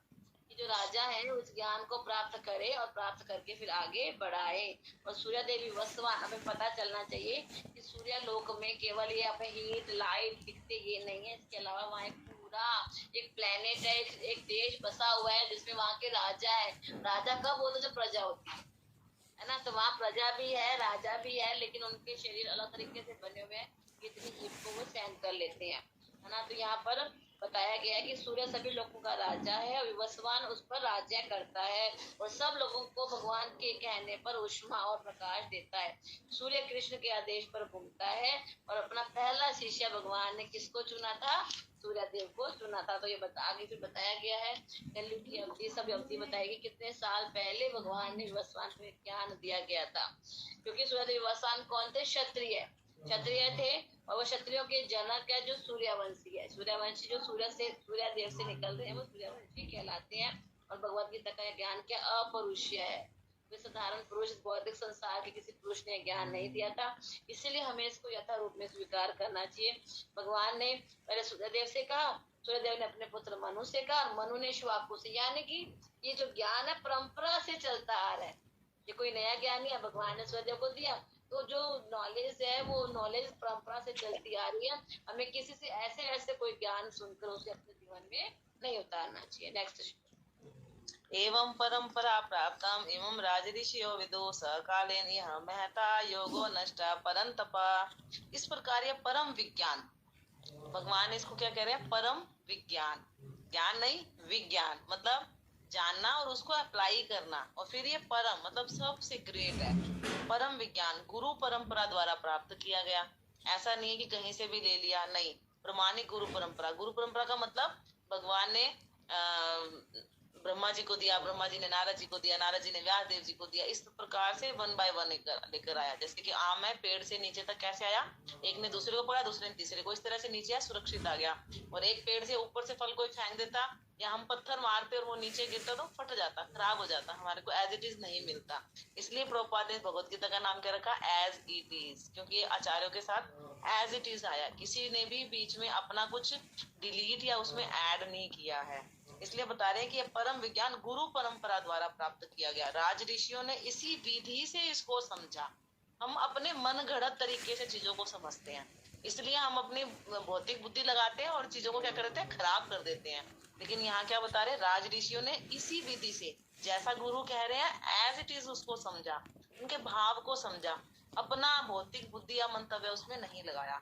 किंतु कालक्रम में यह परंपरा छिन्न हो गई। हमें पता है कि समय के साथ चीजें क्या होती है, चेंज हो जाती है ना। तो इस तरह से लुप्त हो गया। अतः यह विज्ञान यथा रूप में लुप्त हो गया था। तो जब यथा रूप में लुप्त हो गया था, अब भगवान को दोबारा इस ज्ञान को देने की जरूरत थी। जैसे मदन ने बताया था हमें परसों कि कलयुग आ रहा था और कलयुग में जीवों के हर घर में इसी प्रकार से कलह का युग रहेगा। तो ये भगवत गीता का ज्ञान सबके लिए बहुत जरूरी है। तो अर्जुन को माध्यम बनाकर हमारे लिए भगवान ने इस ज्ञान को दोबारा से दिया। शिला प्रभुपाद यहाँ बता रहे हैं कि कुछ लोग भगवान के भाव को समझते नहीं, परंपरा से इसको लेते नहीं, मन गढ़ंत करते हैं, गलत टिकाए लिखते हैं और गीता के और कृष्ण के नाम पर व्यापार चलाते हैं। ये आसुरिक प्रवृत्ति है, क्योंकि उनको भगवान में विश्वास नहीं होता, उनके भगवान के गुणों का नहीं पता, लेकिन अपनी बुद्धि के अनुसार गीता की टिकाएं लिख देते हैं। तो जो लोग हैं वो भ्रमित हो जाते हैं। तो ऐसी स्थिति में शिला प्रभुपाद को क्या जरूरत महसूस हुई कि एक ऐसा संस्करण भगवत गीता का दिया जाए जिसमें कि परंपरा के द्वारा आया हुआ ज्ञान वो एज इट इज हम सबको दे सकें। और इसको अंग्रेजी में क्यों दिया, क्योंकि विदेशों में किसी के पास एक गीता एक्चुअल जो गीता होनी चाहिए वो नहीं थी किसी के पास। तो प्रभुपाद ने इस प्रयास को समझा, इस उद्देश्य को समझा, इसलिए इतना सुंदर प्रयास करके हमें इतनी सुंदर भगवत गीता दी। ये महान वरदान है हमारे लिए। प्रभुपाद लास्ट लाइन बता रहे कि मानसिक चिंतन अगर इसको समझेंगे तो ये समय का अपव्यय होगा। तो हम क्या करते हैं, सुन के दिमाग में कुछ कुछ सोचते रहते हैं, लेकिन प्रभुपाद कहते हैं थोड़ा सा सुन लो, समझ लो और उसको जीवन में अपना लो, भगवान अपने आप आगे बुद्धि देंगे और आगे बढ़ा देंगे तुम्हें। तो भक्ति को इतना मुश्किल नहीं है कि कोई गहरी गहरी चीजें हमें पोथी पन्ने पढ़ के और उसमें घुसना है, नहीं नहीं, थोड़ा सा ज्ञान लो, उसको अप्लाई करो और आगे बढ़ जाओ भक्ति के अंदर। जी नेक्स्ट एवायम याते योग प्रोक्त पुरातना भक्तो असि में सखा चेति रहस्यम ही उत्तमम रहस्यम ही एतत् उत्तमम। तो भगवान ने सूर्यदेव को तो ज्ञान थे क्योंकि वो राजा था, क्षत्रिय था, लेकिन अर्जुन को ज्ञान क्यों दे रहे हैं, क्या जरूरत है। तो भगवान बता रहे हैं कि आज मेरे द्वारा वही प्राचीन योग यानी परमेश्वर के साथ अपने संबंध का विज्ञान, गीता का ज्ञान क्या है ये समझो। क्या बोला है भगवान ने कि हमारा भगवान के साथ क्या संबंध है, ये विज्ञान है। ज्ञानम विज्ञानम सहितम, ज्ञान होता है कोई चीज को हमें समझना, लेकिन उसको समझकर इम्प्लीफाई करना क्या है, विज्ञान। साइंस में हम क्या करते थे लैब में जाके, जैसे ये होता है कि एच और ऑक्सीजन हाइड्रोजन मिलकर जल बनाते हैं, ये तो ज्ञान हो गया। लेकिन लैब में गया, फिर हमने एच लिया, ओ लिया, H2 लिया, और लिया, मिक्स किया तो जल बना, वो हमने करके देखा, वो विज्ञान था। तो यहाँ पर हमारा और भगवान का संबंध है, ये तो ज्ञान है, लेकिन हमारा और भगवान का संबंध है उसको हमने प्रैक्टिकली कैसे उतारना, वो विज्ञान है। तो भगवान बड़ा सुंदर बता रहे हैं कि वही ज्ञान, कौन सा ज्ञान, जिसमें क्या है कि परमेश्वर के साथ अपने संबंध का विज्ञान मैं तुमसे कह रहा हूँ। क्यों कह रहा हूँ, भक्तो असी में सखा चेती, तुम मेरे भक्त भी हो, मेरे मित्र भी हो, इसलिए तुम इस विज्ञान के दिव्य रहस्य को समझ सकते हो। यदि हमें भगवत गीता समझनी है तो हमें भगवान का भक्त बनना पड़ेगा, भगवान का मित्र बनना पड़ेगा, तभी हम इस ज्ञान को आत्मसात कर लेते हैं। तो यहाँ बताया गया है कि असुर के लिए इस गुह्यम ज्ञान को समझ पाना बड़ा ही मुश्किल है, क्योंकि उसके में भगवान को वो सुला कर रखते हैं, खुद को वो जागृत करते हैं कि शरीर को आगे रखते हैं, देहात में बुद्धि होती है। तो अर्जुन भगवान को, श्री कृष्ण को भगवान के रूप में मान रहा है, उनकी शरण ग्रहण कर रही है, उनका अनुसरण कर रहा है, इसीलिए भगवान उसको ये ज्ञान दे रहे हैं। असुर होते हैं भगवान के बारे में मनगढ़ंत बातें करते हैं कि नहीं ये तो ऐतिहासिक पुरुष है, ये सामान्य मनुष्य है। तो ये लोग क्या करते हैं, जनता को गुमराह करते हैं, उल्टी सीधी बातें बताते हैं। तो मनुष्य को चाहिए कि हमें अर्जुन का अनुसरण करना चाहिए, शरण माने शरणागत। जिस प्रकार अर्जुन ने, जैसे हमने भी किया था ना, आत्मा बुद्धि मन इंद्रियां, ऐसे ही पहले भगवान हो गए, फिर अर्जुन हो गए, फिर हम सब हो गए। तो हमें अर्जुन का अनुसरण करना चाहिए और भगवत गीता के ज्ञान से हमें लाभान्वित होना चाहिए। नेक्स्ट अर्जुन उवाच, जैसे अभी यहाँ बताया ना, तुम मेरे भक्त और मित्रों। साबू माता जी ने 3 दिन पहले प्रश्न किया था कि भगवान दुर्योधन और अर्जुन में भेदभाव क्यों कर रहे हैं। तो माता जी यहाँ आ गया भक्त और मित्र। अर्जुन भक्त और मित्र है, इसलिए भगवान उसको अपनी कृपा दे रहे हैं। दुर्योधन विरोधी है, इसलिए कृपा नहीं दे रहे। फिर आपका नेक्स्ट क्वेश्चन इसमें से था कि भगवान ही इच्छाएं बनाते हैं, तो दुर्योधन को क्यों नहीं बनाया। तो जैसे माता पिता बच्चे को समझा देते हैं कि बेटा आप साइंस लोगे, ऐसे ऐसे करोगे डॉक्टर बन जाओगे, मैथ्स लोगे ऐसे ऐसे करोगे तो इंजीनियर बन जाओगे, अब तुम बताओ तुम्हें कौन सी लाइन चूज करनी है। तो भगवान हमको ज्ञान दे देते हैं, माता पिता बता देते हैं इस रास्ते जाओगे ये भला, इस रास्ते जाओगे तो ये हानि है। उसके बाद बच्चा अपनी मर्जी से जो करता है फिर वो उसको खुद भुगतता है। तो भगवान जो है वो हमें मशीन की तरह नहीं बनाते कि जो मैं कह रहा हूँ वही करो। नहीं, तुम अपनी बुद्धि से समझो कि तुम्हारा भला किसमें है। तुम मेरे पास आना चाहते हो, मोस्ट वेलकम। तुम मेरे से दूर जाके अपना भोग करके संसारी झंझटों में फंसना चाहते हो, जाओ। तो इस तरह से भगवान ने हमें स्वतंत्रता दी है। भगवान किसी के साथ भेदभाव नहीं करते। मतलब ये क्वेश्चन था कि दुर्योधन के साथ भगवान ने भेदभाव क्यों किया। तो अर्जुन भक्त और मित्र थे, इस वजह से ये हुआ था। और भगवान खुद इस स्वतंत्रता देते हैं, हम अपनी बुद्धि से चाहे उनकी तरफ जाए चाहे उनसे दूर जाए। अर्जुन वाच, अपरम भवतो जन्म परमम जन्म विवस्वत कथम कथम एतत् विजानीयाम त्वम आदौ प्रोक्तवान इति।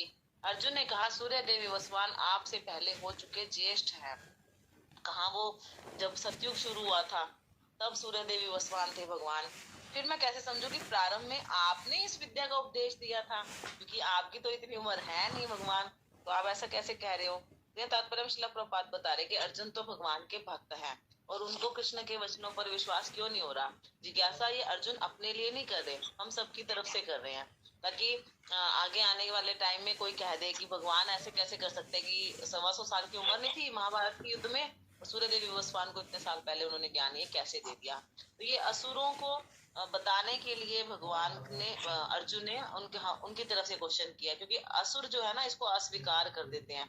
और कृष्ण जब अपने विषय में खुद ही बता रहे हैं हमारे कल्याण के लिए, तो ये सारा विश्व के लिए शुभ है। भक्तगण कृष्ण के ऐसे प्रमाणिक वचनों की सदा पूजा करते हैं और अधिक जानने के बारे में उत्सुक रहते हैं। और अर्जुन की ही कोटि के जो भक्त होते हैं वो जब कृष्ण को भगवत गीता के माध्यम से समझते हैं तो उन्हें कोई भ्रम नहीं होता। तो अर्जुन द्वारा ऐसा प्रश्न इसलिए दिया गया ताकि आगे आने वाली जनरेशन्स में कोई प्रश्न उठाए तो उनको उत्तर मिल जाए।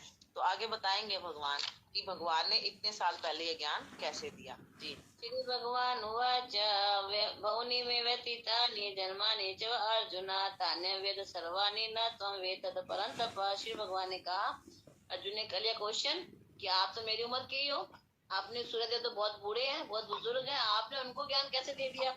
तब भगवान कह रहे हैं कि तुम्हारे और मेरे बहुत सारे जन्म हो चुके हैं, मुझे तुम सबका स्मरण है, किंतु हे परंतप तुम्हें उसका स्मरण नहीं। तो यहाँ भगवान बता रहे हैं कि भगवान में और अर्जुन में क्या डिफरेंस, या हम में और भगवान में क्या डिफरेंस है। लोग अपने आप को भगवान कहते हैं, तो प्रभुपाद तात्पर्य में आगे अगले श्लोक में बताएंगे। यहाँ भगवान सर्वज्ञ है और अर्जुन का ज्ञान किसके द्वारा, कि माया के द्वारा, योग माया के द्वारा ढक लिया गया था, इसलिए अर्जुन भूल गया था। तो भगवान जो अलग अलग रूपों में अवतरित होते रहते हैं, जैसे जैसे समय आएगा आगे भगवान अर्जुन को बताएंगे भी कि मैं कब कब आता हूँ, कैसे कैसे आता हूँ। तो भगवान के अच्युत है, जिसका अर्थ है कि वो भौतिक संसार में आगे भूलते नहीं। हम भूल जाते हैं, हमें यही नहीं पता कल हमने क्या खाया है ना, एक दिन पहले की बात, सुबह की बात, शाम की बात याद ही नहीं रहती। तो भगवान और जब जीव जो है कभी भी समान नहीं होते। भले ही जीव अर्जुन के समान मुक्त पुरुष भी क्यों ना, फिर भी अर्जुन भगवान का भक्त भी है, लेकिन वह भगवान के प्रकृति को भूल जाता है। तो दैविक कृपा से भक्त तुरंत भगवान की कृपा होती तब भगवान की इतनी अछूत शक्ति को हम समझ सकते हैं। तो जैसे हमारा शरीर का परिवर्तन होता है, हम सब भूल जाते हैं और कृष्ण सब कुछ याद रखते हैं, क्योंकि भगवान का शरीर क्या है, सतचित आनंद, शाश्वत है, ज्ञान में, आनंद में है, अद्वैत है। उनके शरीर में आत्मा में कोई फर्क नहीं। हमारा शरीर किसका बना है, भौतिक तत्वों का, 5 तत्वों का बना है, स्थूल शरीर, 3 का बना सूक्ष्म शरीर। तो शरीर में और आत्मा में डिफरेंस है, लेकिन भगवान का शरीर भी दिव्य, आत्मा भी दिव्य, इसलिए भगवान को सब कुछ याद रहा, लेकिन अर्जुन भूल गया था। तो असुरगण भी इस प्रकार से भगवान के बारे में कुछ भी नहीं जानते, क्योंकि वो बहुत ज्यादा अपने आप को, जब सामान्य जीव अर्जुन जैसा जीव कहता है मुझे तो कुछ याद नहीं, तो फिर वो असुरों के क्या होगा, वो तो कभी भगवान को जान ही नहीं पाएंगे। अजो अपि सन अव्ययात्मा भूतानाम ईश्वरो अपि सन प्रकृतिं स्वामधिष्ठाय संभवामि आत्ममायया। यद्यपि मैं अजन्मा और अविनाशी हूँ, मुक्तेश्वर वैष्णव महाराज कह रहे हैं अजन्मा के प्राकट्य उत्सव को मनाते हैं, है ना। कोई मतलब भौतिक बुद्धि से समझे तो समझ भी नहीं पाएगा इस लाइन का मतलब, लेकिन जो भक्त होते हैं उनको पता है कि हाँ भगवान अजन्मा भी है, लेकिन वो प्रकट हुए और हम उनका जन्म उत्सव मना रहे हैं। भगवान कह रहे हैं मैं अजन्मा और अविनाशी हूँ, यद्यपि मैं समस्त जीवों का स्वामी हूँ, तब भी प्रत्येक युग में अपने आदि दिव्य रूप में प्रकट होता हूँ। तो भगवान बता रहे हैं कि मैं बार बार इस धरती पर आता रहता हूँ। और भगवान ने अपने जन्म की विलक्षणता बताई है कि इसमें कि भगवान कैसे दिव्य हैं। भगवान अपने दिव्य शरीर के साथ यहाँ प्रकट होते हैं। जीव का तो कोई स्थायी शरीर है नहीं, कर्मों के अनुसार हम अलग अलग शरीर धारण करते हैं, लेकिन भगवान तो कर्मों के प्रभाव से परे हैं और कोई भी शरीर लेने के लिए वो बाध्य नहीं है। जब वो चाहते हैं, जिस रूप में चाहते हैं आ सकते हैं। भगवान अपने आदि शाश्वत रूप द्विभुजधारी बंसी धारण करके स्वयं प्रकट होते हैं और ब्रह्मांड के स्वामी हैं। और फिर बचपन से कुमार अवस्था, कुमार से तरुण अवस्था में आते हैं, लेकिन युवा अवस्था से आगे नहीं बढ़ते। तो ये भगवान की दिव्यता है, विलक्षणता है ना। तो भगवान इसीलिए कह रहे हैं मैं दिव्य रूप में प्रकट होता हूँ, हमारी तरह उनका भौतिक जन्म नहीं होता। वो श्रील प्रभुपाद बहुत सुंदर हमें बता रहे हैं कि हम समझें कि भगवान किस प्रकार से दिव्य हैं। भगवान भूत वर्तमान भविष्य सब जानते हैं, सबसे वृद्ध पुरुष है, लेकिन लिखते कैसे हैं? नित नए, है ना। नवल किशोर नाम क्या है उनका? नित नए दिखते, नव यौवनम, नव यौवनम, नव यौवनम।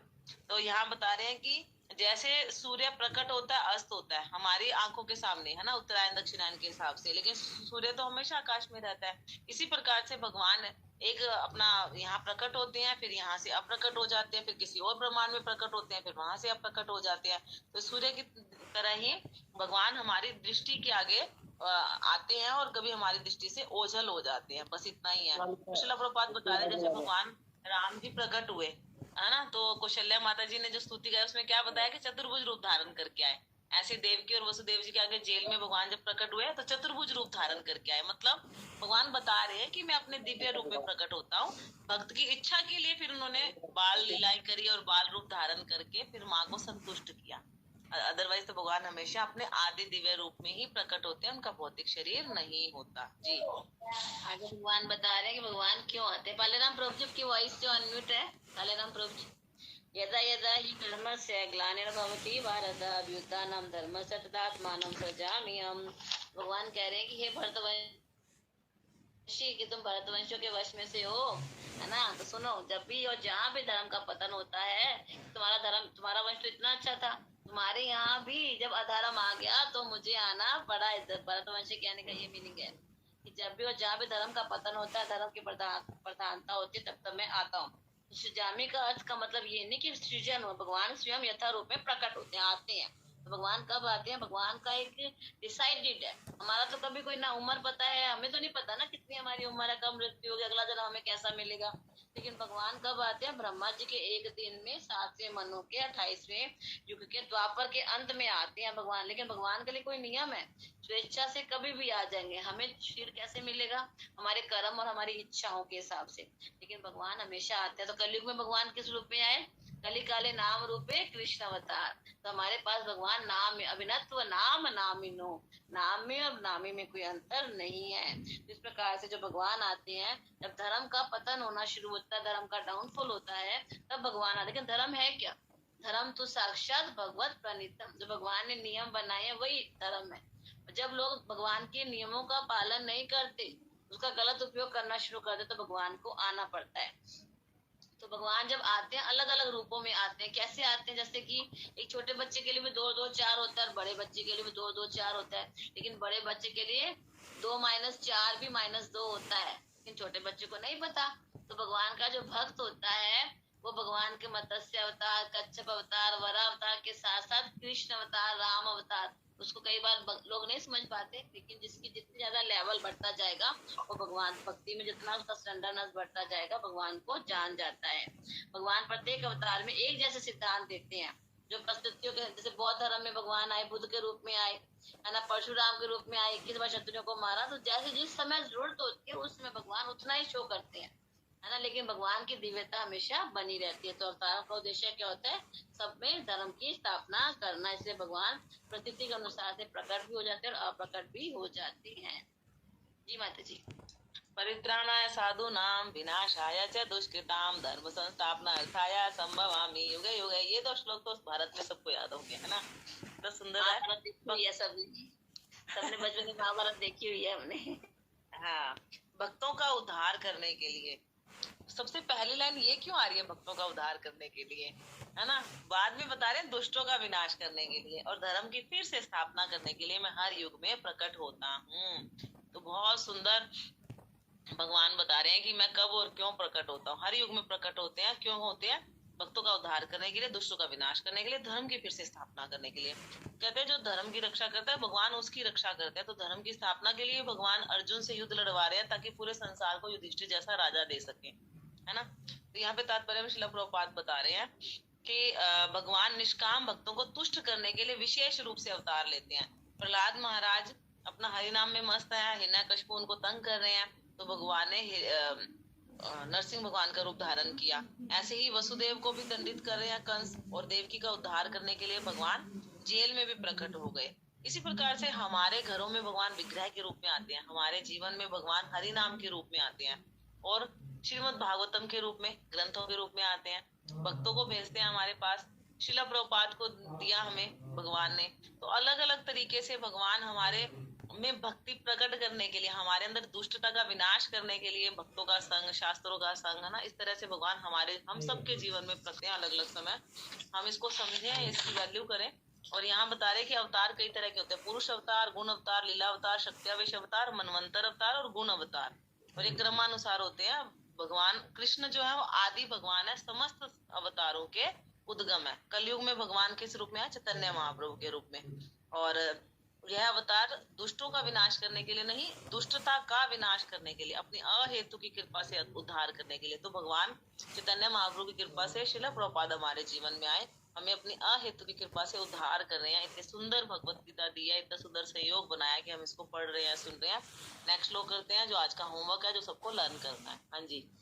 जन्म कर्म च मे दिव्यम यो वेति तत्वतः त्यक्त्वा देहम पुनर्जन्म नैति मामेति। सो अर्जुन है अर्जुन, जो मेरे आविर्भाव तथा कर्मों की दिव्य प्रकृति को जानता है, वह इस शरीर को छोड़ने के बाद इस भौतिक संसार में पुनर्जन्म नहीं लेता, अपितु मेरे सनातन धाम को प्राप्त होता है। हम सबका लक्ष्य यही है, धाम जाना। धाम जाने के लिए क्या करना होगा? भगवान के जन्म और कर्म की दिव्यता को जानना। दिव्यता का मतलब क्या है? तीनों गुणों से परे, और हम तीनों गुणों में लिप्त रहते हैं। हम तो अपने आप को सत्वगुण से रजोगुण में गिरा लेते हैं, फिर रजोगुण से तमोगुण में गिरा लेते हैं। हमें सत्वगुण में स्टेबल रहना पड़ेगा। जब स्टेबल रहेंगे तभी तो हम थोड़ा सा उड़ान भरेंगे, सब दिखा, तभी तो हम भगवान को अच्छे से जान पाएंगे, भगवान के धाम जा पाएंगे। तो कंडीशन भगवान ने लगाई है, फिर दिव्य प्रकृति को जानता, तो हमें दिव्यता को, उस स्थान को अपने को बनाए रखना है। भगवान के जन्म कर्म दिव्य, भगवान भी सनातन, और भगवान की लीलाएं सनातन चलती रहती है। आज जैसे बताया, अब भगवान इस ब्रह्मांड में है, फिर दूसरे ब्रह्मांड में, फिर तीसरे ब्रह्मांड में, ऐसे भगवान की लीलाएं चलती रहती है। उनका तिरोभाव कभी होता नहीं है। हमें लगता है सूरज छिप गया, लेकिन सूरज अभी भी निकला हुआ है, उसकी क्या डायरेक्शन चेंज हो जाती है, तो हमें लगता है अंधेरा हो गया। सूरज पृथ्वी के आगे आया, छुप गया, दिख नहीं रहा, अंधेरा हो गया। ऐसे ही हमें लगता है भगवान ने शरीर छोड़ दे, भगवान कभी शरीर नहीं छोड़ते। भगवान कभी इस ब्रह्मांड में, कभी उस ब्रह्मांड में चले जाते हैं। भगवान कभी जन्म नहीं लेते, अवतरित होते हैं। अवतरित का मतलब नीचे उतरना। हमें कृपा करने के लिए वो गोलोक धाम से इस धरा धाम पर आके हमें कृपा देने के लिए वो आते हैं। तो तत्व का मतलब क्या है? बिल्कुल डीपली, बिल्कुल बारीकी, हर चीज को जानना एकदम अच्छे से, है ना। तो हमें तत्व से भगवान को जानना होगा। जब भगवान कृष्ण की लीलाओं को गहराई से जानता है तो उसके सारे अनर्थ खत्म हो जाते हैं। जब अनर्थ खत्म हो जाएंगे तब हम कृष्ण को प्राप्त करते हैं। देखो, योगी, ध्यानी, ज्ञानी, निर्विशेषवादी सब स्पिरिचुअलिटी में जाना चाहते हैं, सुप्रीम पावर तक जाना चाहते हैं, लेकिन सब क्या करते हैं? कोई भगवान को बताते हैं ज्योति के रूप में है, कोई कहते हैं कि निराकार के रूप में है, कोई कहता है शून्यवादी है, कोई विशेषता नहीं है, ये नहीं है, वो नहीं है। लेकिन अगर इजी वे में भगवान के दिव्य लीलाओं का सुने तो वो भी क्या कर सकते हैं? भगवान के जन्म और कर्म की दिव्य प्रकृति को समझ कर भगवान के धाम चले जाएंगे, और फिर उसी संसार में लौटना भी नहीं पड़ेगा। यद गत्वा निवर्तन्ते तद्धाम परम मम, कि वहां जाकर हमें वापस आना नहीं पड़ेगा। इसलिए मनुष्य को क्या करना चाहिए? श्रद्धा और विश्वास के साथ हमें भगवान का, कृष्ण भावना में का अनुगमन करना चाहिए, और यही हमारे लिए उपाय है इस संसार से जाने का। तो अभी टाइम हो रहा है, तो हम 10 श्लोक तक कर लेते हैं या 12 कर लेते हैं, 42 है, तो आगे की फिर 30 श्लोक हम कल करके इस अध्याय को हम समाप्त कर सकते। ठीक है, चल। वीतराग भय क्रोधा मन्मया मामुपाश्रिता भैवो ज्ञान तपसा पूता मद भावम आगता। बहुत सुंदर श्लोक है। भगवान बता रहे हैं कि आसक्ति भय और क्रोध से मुक्त होकर, हमारा आज का होमवर्क है कि हमें 24 घंटे तक देखना है कि कब कब मेरे अंदर भौतिक आसक्ति आ रही है या भगवान के प्रति आसक्ति है। दूसरा भय, कब कब मेरे अंदर भय आया। भय भौतिक भय भी होता है, आध्यात्मिक भय भी होता है। भौतिक भय कैसे होता है कि मुझे चोर ना आ जाए, चोरी ना कर ले, या मुझे बुखार ना हो जाए, मैं बीमार ना हो जाऊं, ये सब भौतिक भय होते हैं। लेकिन आध्यात्मिक भय क्या होता है कि अरे ऐसा ना हो कि आज मुझे माला करने के लिए टाइम ना मिले, सबसे पहले मैं माला कर लूं, ये भगवान मेरे ऐसे भक्तों का संग ना छूटे, ये भी एक आध्यात्मिक भय होता है। और फिर क्रोध, क्रोध की बात तो पहले भी जैसे हमने की, जैसे माधुरी ने बताया था कि हनुमान जी ने क्रोध लंका जलाने में किया, अर्जुन को क्रोध भगवान की भक्ति करने के लिए युद्ध में लगाना है, तो उनका युद्ध भी क्या हो जाएगा, भक्ति हो जाएगा। तो यहाँ बता रहे हैं कि आसक्ति भय और क्रोध से मुक्त होकर, कौन सा भय है ये, भौतिक आसक्ति है, भौतिक भय और भौतिक ही क्रोध है ये, तो इनसे मुक्त होकर मुझ में पूर्णतः तन्मय होकर, मतलब माम उपाश्रिता, टोटली मुझ पर आश्रित हो जाओ। मेरी शरण में आकर बहुत से व्यक्ति भूतकाल में, मतलब आपसे पहले बहुत लोग मेरे ज्ञान से पवित्र हो चुके हैं। जब हमें दिखता ना कि मेरे से पहले इस व्यक्ति ने इस कॉलेज से पास आउट किया और उसने ऐसे डॉक्टरी की वो ली और आगे उतना वो सक्सेस हुआ, तो चलो मुझे भी इस कॉलेज से ही क्या करना है, डॉक्टरी करनी है ना। तो यहाँ भगवान बता रहे हैं कि मेरी शरण में आकर बहुत से व्यक्ति भूतकाल में मेरे ज्ञान से पवित्र हो चुके हैं। इस प्रकार से उन सबों ने मेरे प्रति दिव्य प्रेम को प्राप्त किया है। तो भगवान कह रहे हैं अपने से बड़ों को देखो जिन्होंने भक्ति करके और धाम आए हैं, तो तुम उनको देखो कि उन्होंने किस प्रकार मेरे प्रति दिव्य प्रेम को प्राप्त किया। तो भगवान इस तरह से बता रहे हैं। यहाँ पे श्रीला प्रभुपाद ने बहुत सुंदर भक्ति रसामृत सिंधु से ये बताया, आदो श्रद्धा तथा साधु संग अतः भजन क्रिया ततो अनर्थ निवृत्ति स्या ततो निष्ठा रुचि तथा आसक्ति ततो भावस तथा प्रेमावृत्ति साधका नामयम प्रेमनम प्रादुर्भावे भवेत क्रम। तो ये क्या है, 9 स्टेप है भक्ति के। सबसे पहले किसी के अंदर श्रद्धा होती है थोड़ी सी, तब वह साधु का संग करता है ना। साधु का संग करता है तो साधु हमें क्या देते हैं, भजन क्रिया देते हैं। भजन क्रिया में यही 16 माला जप, डूज डोंट्स, ये सब हमें बताते हैं। अब भजन क्रिया करते करते हमारी अनर्थ निवृत्ति शुरू होती है, जो कि एक लॉन्ग टाइम लेती है, क्योंकि हमारे अंदर बहुत ही सूक्ष्म परतें अंदर ही अंदर अहंकार की और इन सब की बनी हुई है, इसलिए अनर्थ निवृत्ति में बहुत टाइम लगता है। अनर्थ निवृत्ति होते होते फिर हमारे अंदर निष्ठा आ जाती है कि चाहे जीवन में कुछ भी हो, मैं माला नहीं छोड़ूंगा, प्रभुपाद के ग्रंथों को नहीं छोड़ूंगा, भक्तों को नहीं छोड़ूंगा, मंदिर में सेवा करता रहूंगा। निष्ठा पूर्वक जब हम इन सब चीजों को करते हैं तो धीरे धीरे हमारे अंदर रुचि से फिर भगवान में आसक्ति आ जाती है, आसक्ति से फिर हमारे अंदर भगवान के प्रति भाव आता है, भाव से फिर प्रेम उत्पन्न होता है। तो ये 9 स्टेप है भक्ति के, जो कि श्रद्धा से शुरू होते हैं और हमें कहाँ तक लेके जाएंगे, प्रेम तक लेके जाएंगे। ये भक्ति रसामृत सिंधु का बहुत सुंदर श्लोक है, इसको हमें फिर से पढ़ना है, अपने जीवन में उतारना है, देखना है कि क्या मेरे अंदर श्रद्धा है, क्या मैं साधु संग कर रहा हूँ, क्या मैं भजन क्रिया अच्छे से कर रहा हूँ, क्या मेरी अनर्थ निवृत्ति हो रही है। अनर्थ निवृत्ति तक हमें प्रयास करना है, फिर आगे तो फिर हम ऐसे चलेंगे जैसे कि हाईवे पे गाड़ी जी। जिस प्रकार हम माउंटेन पे चढ़ते हैं ना, जब चढ़ाई क्या होती है, मुश्किल होती है, और पीक पे जाकर जब स्लोप आता है तो उतराई इजी हो जाती है। तो अनर्थ क्या है, बिल्कुल पीक तक पहुंचना।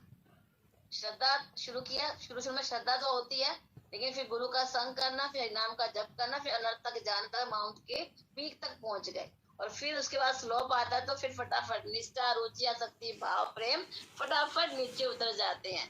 तो ऐसे ही है, तो हमें थोड़ा सा संघर्ष करना है अनर्थ तक। तो हमें घबराना नहीं है कि पीक ऊपर बहुत ऊंची है, हमें नहीं जाना, कहीं हम डगमगा ना जाए, तो हमें प्रयास करते रहना है। तो आज की क्लास हम यही समाप्त करेंगे, 6 बज गए हैं, भक्तों ने लीव करना भी शुरू कर दिया। तो कल हम थोड़ा सा स्पीडली पढ़ेंगे ताकि थोड़ा सा हम इस अध्याय को पूरा कर सकें, वरना बहुत लंबा हो जाएगा, फिर जो भक्तों की संख्या वो कम होना शुरू हो जाएगी अगर हम लंबा लेके जाएंगे। ठीक है, तो सब भक्तों का बहुत बहुत धन्यवाद। भगवद गीता यथारूप की जय, जगत गुरु श्रील प्रभुपाद की जय, गुरुदेव की जय, निताई गौर प्रेमानंदे, हरि हरि बोल। हरे कृष्णा कृष्णा कृष्णा हरे हरे, हरे राम राम राम हरे हरे। बहुत बहुत धन्यवाद।